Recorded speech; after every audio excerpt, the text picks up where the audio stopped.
Okay, so we're going to go ahead and get started with our recap for episode 2. We begin with Eamon Valda eating some sort of delicacy that cuts his mouth, adding the flavor of his blood to the dish itself. He makes a distinction between it being able to cut him deep enough to cause pain, deep enough to cause bleeding, but not pain. I don't know about you guys, but I assume that would hurt still. But okay. I really don't like this. It seems gross. It doesn't seem necessarily what Valda in the books was. He was much more of a... he was definitely a slimy person. He was not somebody who you would want to emulate. But he was not this, insane man that we see here. This parody of an inquisitor. And we'll see later in the episode he's actually a questioner this time around. So I question if possibly he is a fusion between Eamon Valda and Jacob Carradine from the books, which, okay, that's definitely something that TV shows have to do from time to time to make the time that they have available for themselves. Bit of a spoiler for the books, Jacob Carradine is in fact a dark friend, so that makes me question whether or not Valda in the show will be a dark friend. I hope he is not. I really appreciate the fact that in the Wheel of Time there are people who are good and bad who do not follow the shadow.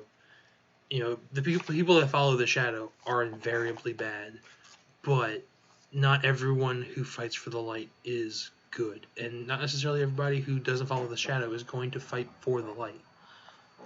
Eamon Valda is one of those type of people, and he added nuance to the setting, to the world, that might be lost if they do that full merger where they make him a dark friend because Carradine was.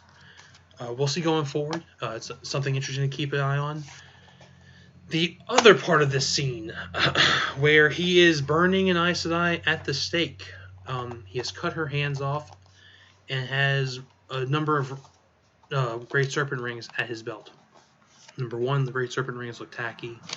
The costuming in this show has not been something I'm thrilled with, but there's a lot of other things I have concerns with before I'm going to complain about costuming, really.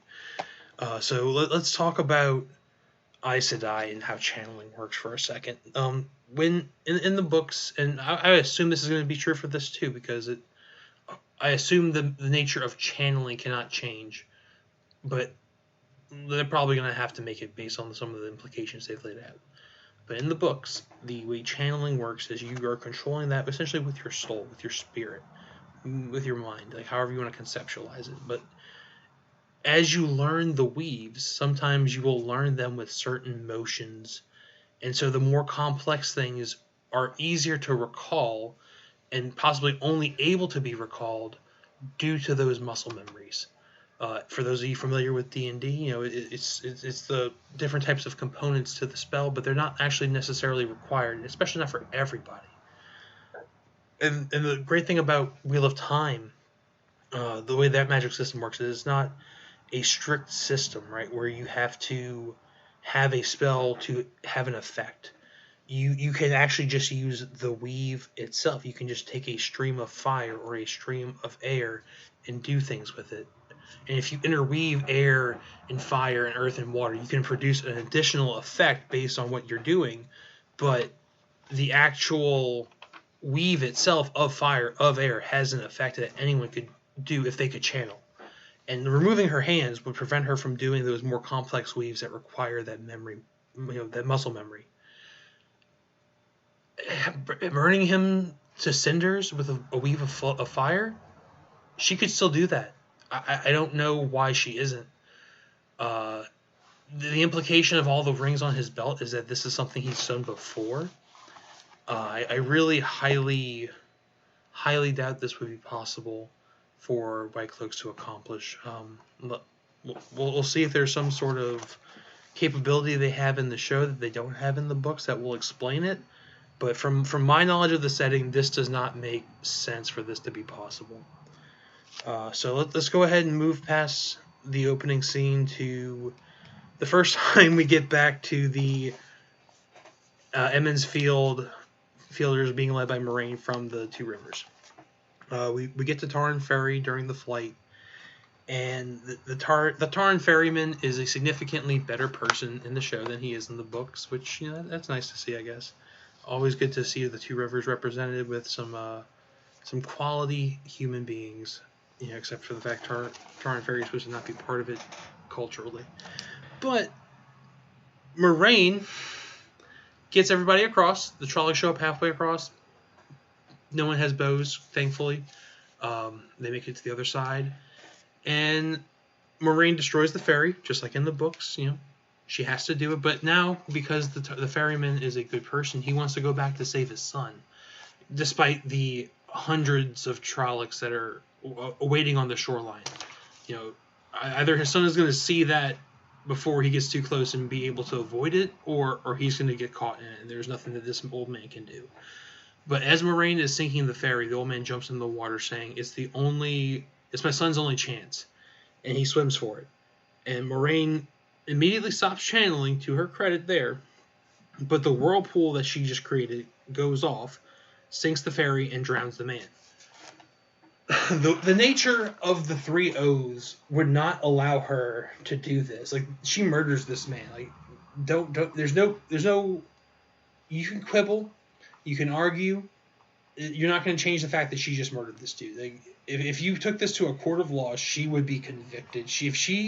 If this got back to the sitters in the hall, she would be stilled for this. Like, this is a stillable offense that she just committed, if the 3 O's would even have allowed her to do this.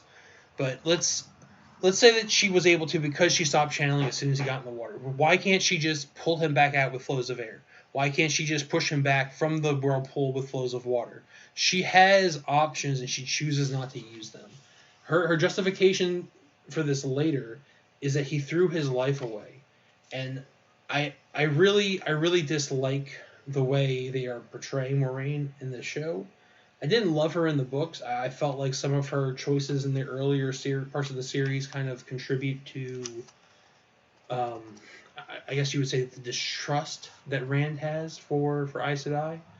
And I can't really blame him. You know, if a woman is threatening to kill me just because I'm talking about something, I'm gonna not trust her. You know, I'm gonna look at her sideways. Anything that she tells me from that point on, I'm gonna have to take with the context that she threatened to kill me simply for asking questions.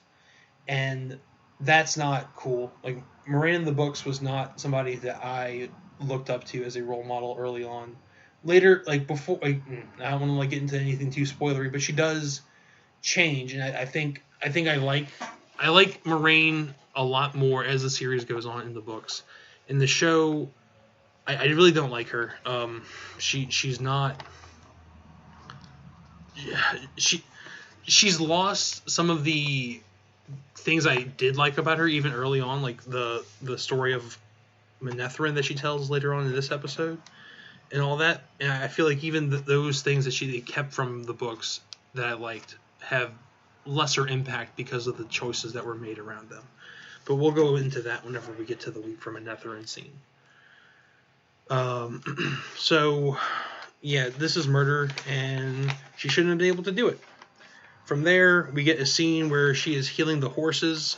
We can really feel the pacing is off in this episode. The rumor is they cut 2 episodes from 10 to 8, and in my opinion, it probably could have done with going the other way from 10 to 12, just to give us some more time to breathe and feel things. So, you know, we have the tired out horses. I'm feeling their pain. This is how this show has left me feeling at this point. There's some discussion between the Emmons fielders that it's fine. I think it would have been better positioned after the bad dream that's coming up.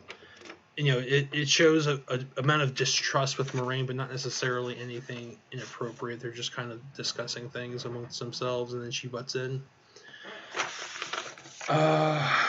We go later on that day. You know, it's evening time. Their kids are going to sleep, and Egwene is pulled away from the group. And Moraine begins instructing her She tells the three O's, you shall speak no word that is not true. You shall make no weapon which one man could use to kill another, except they changed it to person in the show.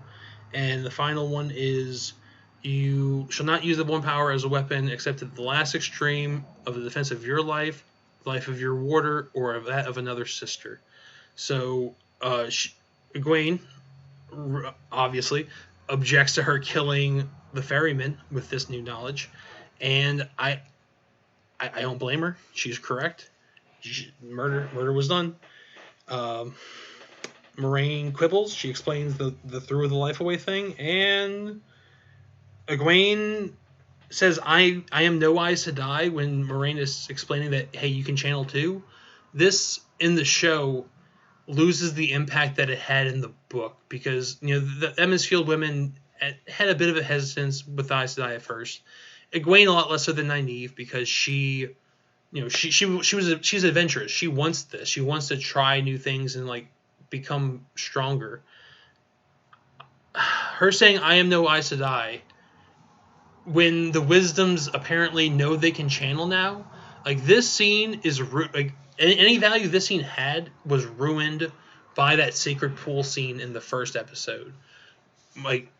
Moraine and Nynaeve talking there to try and suggest that Nynaeve is the Dragon Reborn cost this scene's impact. And I think that they're throwing a lot of things away to get that cheap drama of, ooh, who's the Dragon Reborn? It could be one of the girls. And it's you technically had that drama in the books, but it's it became fairly apparent very quickly who the dragon was. I'm going to spoil the beginning of the first book here in the specifics. Rand, after he fights off the Trollocs at his house, takes his father to the town, and learns that his father went out of the two rivers and actually found him there before coming back with Rand and his wife. And he knows he was an Aiel maiden. He knows enough that he should know that he is the dragon. And we, as readers, for sure, since we're not in that stressful situation he's in, we know who it is. We're focusing on him and Perrin. And Perrin has the whole, the wolf thing going on, but that's not channeling. You get told that explicitly by Elias. It's Rand. You know that in the books. There's no reason to try and drum up this drama, because as you're seeing right here, you're losing the impact of people's beliefs. And it's not just the scene in the pool that's ruining this, because Marin Alvear, the way she reacted when she saw the Great Serpent Ring in her inn in the first episode, that shows that Aes Sedai are significantly more known in this universe, and that Egwene's own mother, respects them. I wouldn't say necessarily reverence, but it was close to reverence. I highly question this reaction based on what we've seen so far in the show. In the books, I don't question this. I don't think the show has set it up the same way as the books, though. From here, we get Egwene trying to... I don't know if she's necessarily trying to rekindle things with Rand or just looking for some comfort, but she goes and lays by him, and he rejects her, because he is still hurt from their breakup. She goes from that situation immediately to the fire by Perrin, and they commiserate with each other. He gives her his coat, and you get a nice little bit of development for their friendship, and I really appreciate that. Perrin is brooding about what he had to do with his wife. Egwene is brooding, I guess, what she had to do to Rand, because from her perspective, she had to break up with him to become a wisdom, and now that she's not being a wisdom, she wants him to forgive her for that. But I mean, she still made that choice. You can't just discount it. But this scene with the two of them right here is nice. And I think the one right before it with Rand, it wasn't quote unquote nice, but it was good. It was appropriate to the people. Then we get the bat dream. All the kids go to sleep and they all dream about bats. Different people see the bats dying in different ways and with different imagery. You only see it from Rand's perspective, but you hear about it from Matt's. It mirrors the rat dream that is had in Bear Lawn, where they wake up and there's a bunch of dead rats all over the inn. I don't really want to say one is better than the other from like a dream perspective, because I didn't particularly enjoy either.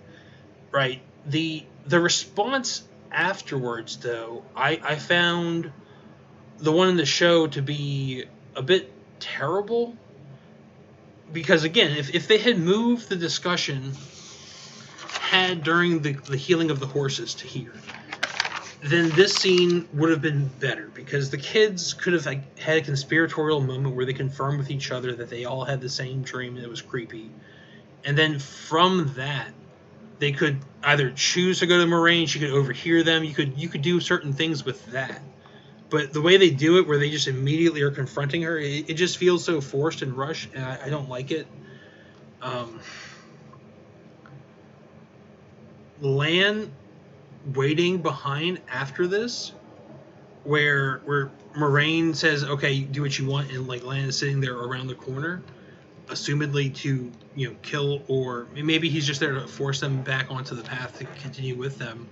But it seemed like he would more likely be there to kill one of them. I question that. I don't like that.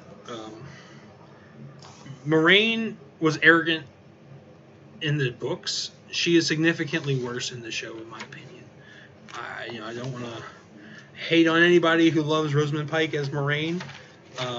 If she's doing it for you, great. I'm happy for you. She is not capturing that for me.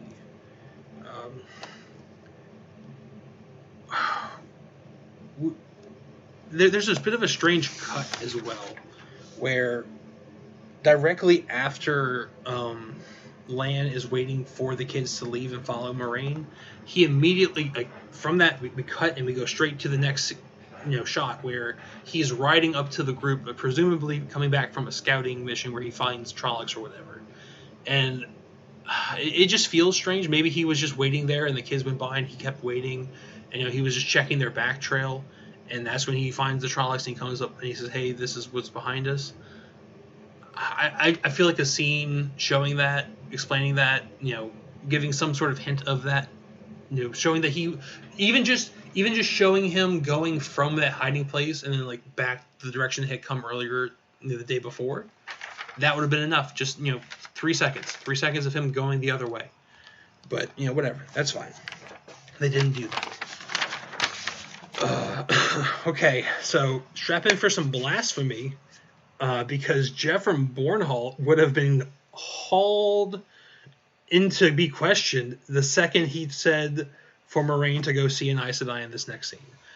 When the group encounters the White Cloaks, we get to see Jeffrey Bornhall, which I love the man. He's a great character in the books. In the show, he looks pretty good too. I'm not going to lie. I really enjoyed his portrayal on the screen. They did a good job capturing that spirit of the man, where he's like this kindly grandfather forced to do things he finds personally objectionable, morally questionable, but not necessarily completely bankrupt. Like he still maintains a certain dignity of the human spirit for others as well as himself. And you see that in the books with his treatment of Egwene and Perrin. I truly believe he regrets the fact that he's going to have to bring them to trial and all this stuff for what they did. But in the show, they still show that compassion. The issue though is with the things that Moraine gets away with. The second she mentions Trollocs, they would never leave. That's a fight. They would have to fight their way out of that situation. I don't know what she should say instead. I don't know. Maybe just don't have the scene. Maybe have the White Cloaks encounter Perrin and Egwene like they do in the books. Maybe still do this scene and just don't have her really explain it too much. Just say we were attacked over there. Don't say it was Trollocs. Just say we got attacked. Or I guess he knew it was a Trolloc blade. I don't know. I honestly, I don't know. I do not know. I don't know what she could say to justify being attacked by a Trolloc that the White Cloaks would not find extremely suspicious. And like they hate Dark Friends. So if anyone who's associating with Shadow Spawn, they would want to question more than they did. So it's fine. Whatever. This scene is weird. I don't love the White Cloaks though. Like from like a personal perspective, I like their characterization in the books. I don't like them though. So like if you want to screw up somebody I don't like, I'm gonna feel less emotional about that. But this definitely was a screw up. Now we get a scene that I'm really happy was in the show. I just feel like it was misplaced. We get the group on the road still, and they start singing the Weep for Manetheren song that they made up for the show, which great, good. You know, little songs are such a core part of classic fantasy. You go to Lord of the Rings, you go to the Wheel of Time books, like you go to Game of Thrones, you go to all of these things. You get poetry in them that is meant to be sung to standardized beats or whatever that are their connection to the people of the world, that they make them feel more real. Like they're more than just things you're being told about. Like they feel like they're alive. They've developed culture. They've developed artistry. They've developed a history of their own. And trying to adapt that to the screen with their own song, cheers to them. I don't think moving the story of Manetheren to this has the same impact as it did if she is diffusing a confrontation in front of the inn. Again, we're going to spoil the beginning of the first book. After Rand struggles to get his father to town, that he finds out that he is from not outside the Two Rivers, he gets to the city, the village, and it is in ruins almost. There's a lot of places burnt, and there's a lot of destruction, but people are trying to pick themselves up and get along with their lives. He goes to Nynaeve. Nynaeve says, "No, I can't heal your father. I can't do this." Eventually, he finds out from Tom Maryland that, hey, Moiraine's an Aes Sedai. You can maybe get her to heal your father. And they do, and Rand is grateful, unlike in the show where he was not grateful at all. So in the books, he, after being grateful to her, like there's this whole incident outside of the inn where a lot of the villagers are upset that an Aes Sedai is in the village, and they blame her for the Trollocs coming. She goes through, she doesn't immediately address them. She lets Bran, the mayor and the owner of the inn that she's staying in, address them. She lets Harl Luhan, Perrin's master and the current blacksmith of Emmonsfield, who, he's a very big man, obviously he's a blacksmith. She lets him address the crowd, and the crowd is still vehement. We want her gone. And we're willing to do things that we don't actually want to do to get her gone. And I think telling this story to diffuse that situation, to remind the people, this is your blood. This is where you come from. Do you want this to be your present? Like, do you want to be the people you're acting as, or do you want to be this? And she tells them the story that she tells in the show. And I'm gonna go ahead and read that out to you guys. Go watch it. Rosamund Pike, significantly better at doing any of this type of stuff than I am. Go for it. So I'm gonna go ahead and read it though, because I love this, and I just want to hear it myself again. So Moiraine begins. In the Old Tongue, Manetheren means mountain home. It used to be the name of the place you now call the Two Rivers. During the Trolloc Wars, the army of Manetheren was strong and small. A thorn in the Dark One's hand, so he sent the entirety of his forces to destroy it. But when his massive host arrived, the women and men of the mountain home stood before it, the shallowest bend of the river at their backs, ready to fight. Their king, Aemon, like in the song, had sent messages to the neighbors they'd fought for in the past, and they were promised aid if they could hold for 3 days. And somehow they did. Against that monstrous host they held. For an hour, then a second, then a third. For 3 days they fought, and though the land became a butcher's yard, no Trolloc crossed the river. But on the third night, no help had come, so they fought on alone. For 6 days, for 9, and on the 10th day they knew no help was coming. From the city, Queen Eldraine organized her people to take the children and find refuge in the mountain keeps, though many of them went not to safety, but to join the army fighting for their home. Not a step of ground was given until it was soaked in blood, but on the 13th day, the army of Manetheren was gone. Queen Eldraine felt her husband die. Driven by grief, she reached out and she hurled the One Power at the Trolloc army. A hurricane of fire washed across the land. The Dark One's host ran like beasts, but they were not fast enough, for the flames caught them and consumed them. But Eldraine had drawn more of the One Power than any woman could ever hope to wield, and it burnt her right through from the inside out. But the children and their minders hidden in the mountains had been saved. There was nothing left of their farms, their villages, or their great city. But they returned and they held the land that was theirs. That is why the song says, "Weep, weep, weep for Manetheren. Weep for what is lost forever. The old blood runs in you. Remember that. You'll need it in the days to come." I get goosebumps every time I hear that story, every time I read that story.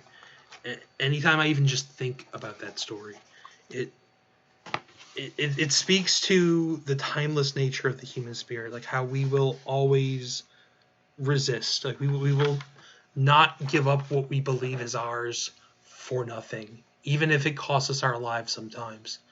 And the fact that these people's children's 2,000 years later still hold this land means something.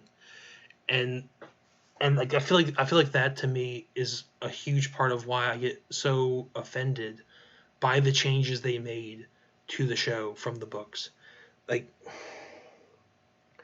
the inn that Moraine destroys to kill that pack of Trollocs stood for 2,000 years at least. It marked the place where Aemon fell. Aemon, from the story we literally just heard, he was a great king. Aemon's Field is named for his death. Aemon's Field. I don't understand why she had to destroy that building. I really wish she had not. So I hope this story gave people who have only seen the show the context maybe for why some of us did not appreciate the opening episode's fight at the end. But yeah, so let's move on before I get too deep into this.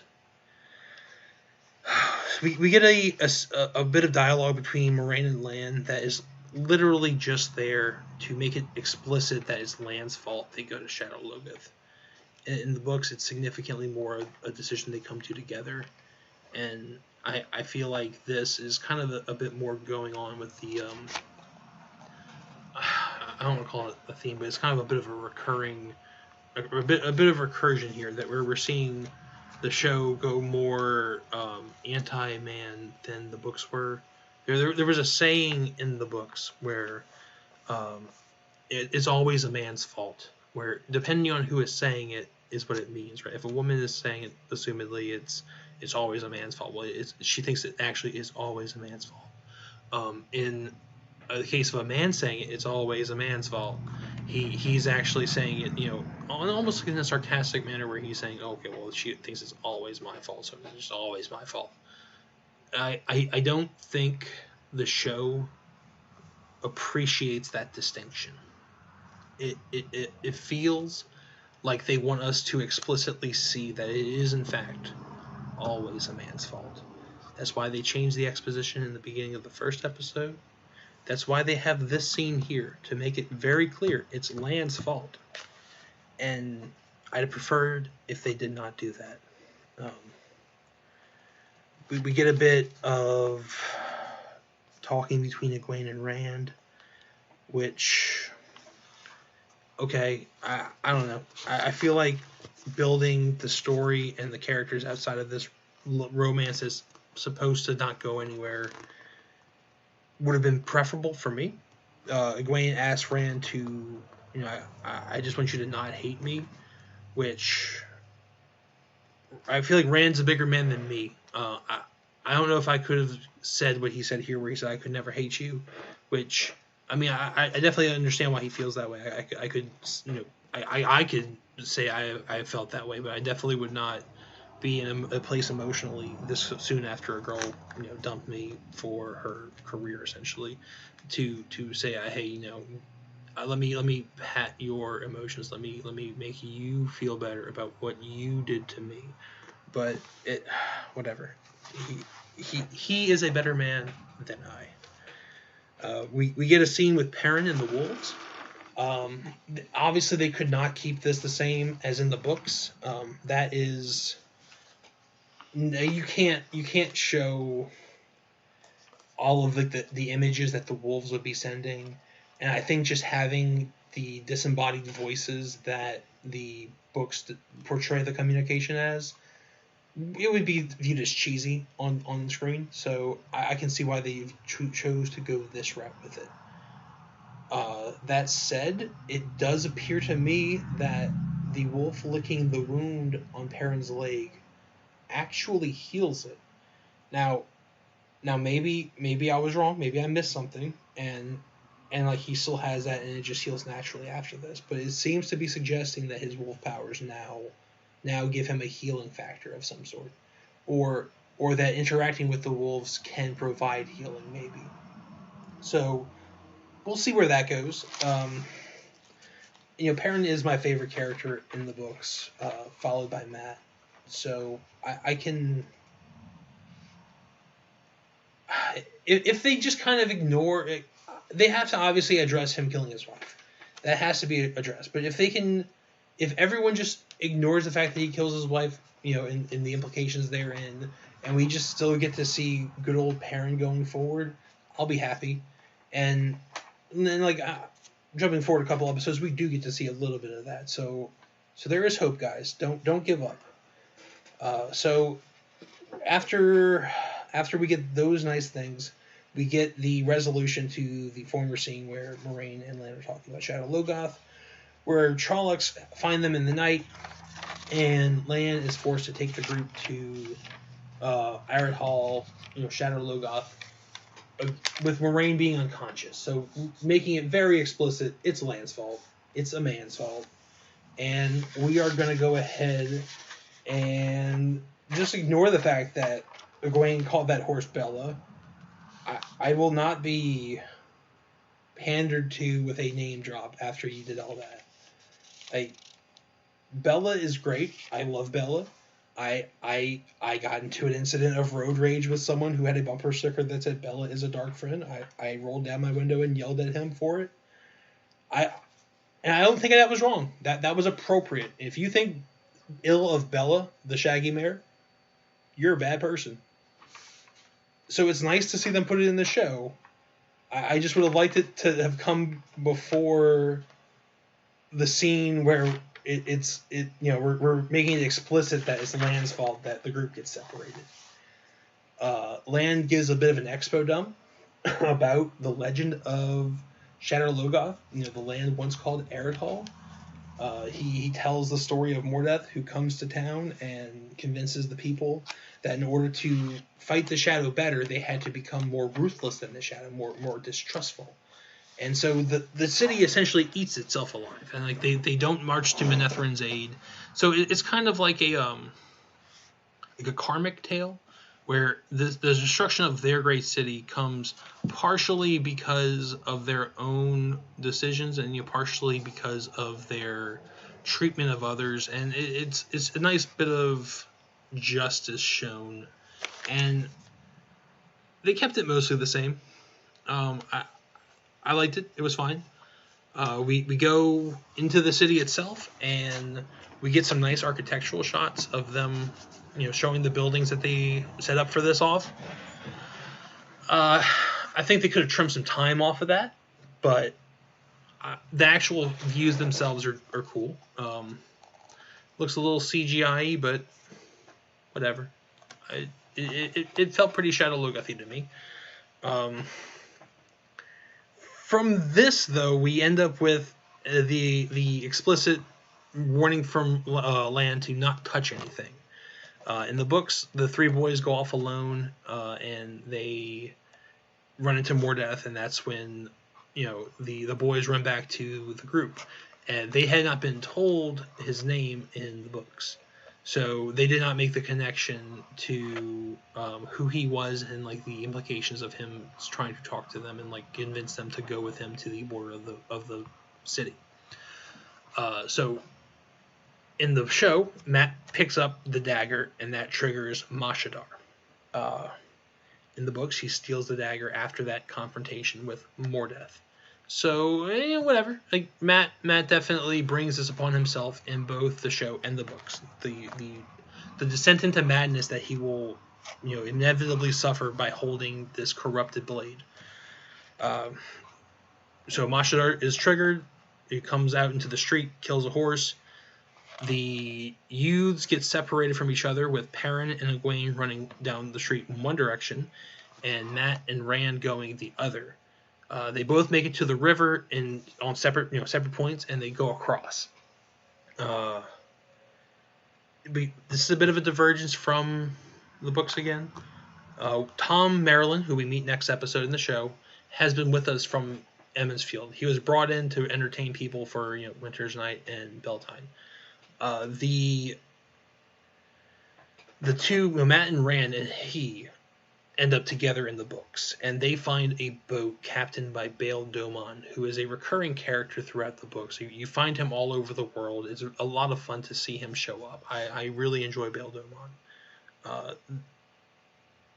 The show has Matt and Rand get across the river or down the river, or how it's not necessarily explicit which direction they ended up on the river. If they're on the same side as Egwene and Perrin, or if they're still on the same side as Moraine and the Trollocs. But they're down the river. They're quote unquote safe for now, and Perrin and Egwene are across the river in the together as well, quote unquote safe for now. Lan and Moraine come out of the room that they were in, immediately after the youths get separated from each other in the street. And Mashadar, which had just driven the four youths apart from each other, is no longer there. It just lets the two of them leave.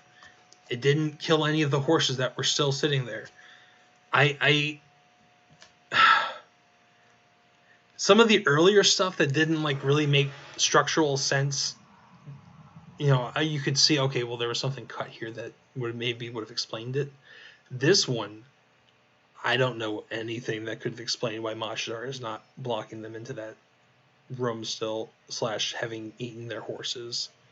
That doesn't make any sense. I mean, Mandar Ben Aldib definitely benefit from plot armor, just like Bella does. I just don't think that you can structure the shot this way if you want to continue that trend of having the horses not die, having Lan and Moraine actually make it out of the situation. You can't have them come out after the street is filled. But whatever. That happened that way. So the two of them get out of the city. They're resting. And Nynaeve sneaks up on Lan. And this happens in the books too. But again, the changes they've made have ruined this scene. You don't get this payoff unless you set it up properly. And in the books, they just did not set it up. They just didn't do things that couldn't prevent this. Number one, Nynaeve was already with them by the time they got to Shadow Logoth. She found them in Baerlon. So instead of finding them in a situation where they're actively pursued by Trollocs, there's Trollocs around them constantly, she's finding them in the city. Which, yes, they still get attacked there. Yes, there's still a threat there. But there's a slight return to normalcy. The boys are able to walk around the town. Nynaeve is able to obviously just walk into the town because she's just a person, but the Trollocs and the Murdral can't. So they have to attack at night, and they have to do other underhanded things to get the people out of the town. Nynaeve in the show finds them outside Shadar Logoth, so assumedly she had to track them to Shadar Logoth's gates, right? Because like she's following them, they went back out the same gate. So she tracks them there, and she keeps tracking them from there. There's been Trollocs following them this whole time. I mean, how did she get through them? How did she get across the river? In the books, she forces the ferryman to row her across. Assumedly, someone rowed across the river from Tauren Ferry in the books, and helped the ferryman and the guys that were moving the ferry back to the Tauren Ferry side of the river. But that dude's dead. Like the Trollocs were like attacking Tauren Ferry. Like that was at least the implication that they were gonna go run rampage in Tauren Ferry. Like Moraine said that to the White Cloak, so she at least believes it. How did Nynaeve get past them? How did she get across the river? How does she even know how to track in this? Because in the books, she explicitly says, "My father taught me how to do this. My father is the reason why I can track you, Lan." And I don't understand necessarily how she can do that if she was raised by the former wisdom. I mean, maybe the former wisdom could track and, just taught Nynaeve as well as teaching her herb craft and, the fact, the whole power thing. I don't buy that. I have a hard time believing that. But okay, let's say she can track. There's still all the issues of she's following them past Shadar Logoth instead of to Baerlon. So she should have been intercepted at any point by the Trollocs from the Tauren to now. But okay, she's here now. And, we have this scene. It wasn't set up properly, but we got it. And that's the end of the episode. This was better than the first one, simply because Perrin didn't kill his wife in it, and the Wine Spring Inn was not torn down. The issues I had with it were issues of things being misplaced. There was a little bit of principled objection, namely the Moraine Lan blame for Shadar Logoth decision. That's something that I'm objecting to because they're making it feels like a political stance. The show is supposed to be showing both sides of the male versus female argument, and it does not feel as if it is. I would like to see it get back to its roots, and if that's not going to happen, okay, I'm going to keep going with this series just to keep recapping it, but I'm not going to view it as a triumph for the fandom. I will not. Any exposure is not good exposure. I read an article discussing people's reaction to this show and the way the fans have been treating it and how our reviews are hurting it. And I think that is really disgusting on the part of the people saying it. If the show isn't good to us, we have every right to criticize it and damn the consequences to the show. If the show wants to continue, it needs to be good. That's how you make good things. That's how the Wheel of Time was good. If the books were not something we liked, we would not have read them.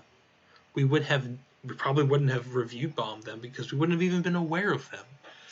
And so when you take possession of something that has that level of commitment from people already, this is a series that is 14 main long books and a prequel. And there's like supplementary information that you can go dive into if you want. Anyone who's read this series even once has spent a considerable amount of time on it. And to discount the way those people feel about a show simply because it might hurt that show is an insult to the idea of fans in general. Like, we don't owe a concept our loyalty. We owe them nothing except for our attention if we enjoy it. Like, this is not something where we owe fealty to a king. Like, I am not a vassal of the Wheel of Time. I am a citizen of it.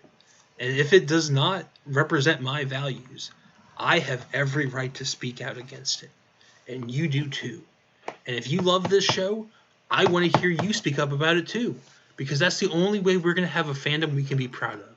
Is if we all stand up and say, this is what we like, this is what we don't like. And we work out together how we can make something good. Or we have a creator who knows what he wants to do and does it. And it feels like this is not what the creator would have wanted to do. If Robert Jordan was still around, this show would not have been made. I don't believe he would have given these people the green light to destroy this show, this series, the way they are. And I hope they can pull it out. I hope they can take this terrible start they've made and somehow recover themselves.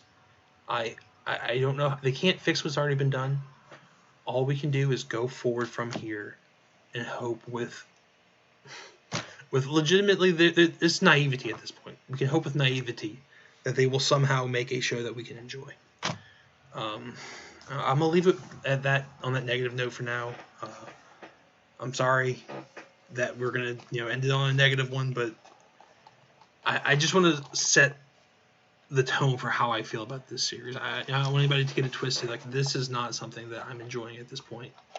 I would like to see it recover. And good news, the third episode actually does a little bit. So stick around, come back for episode 3, and we'll start this road back to good together. Like if you liked it, dislike if you don't. Let me know in the comments. Subscribe, do all the things, like YouTube stuff. Help me out. Y'all have a good one. Don't trust a thrush.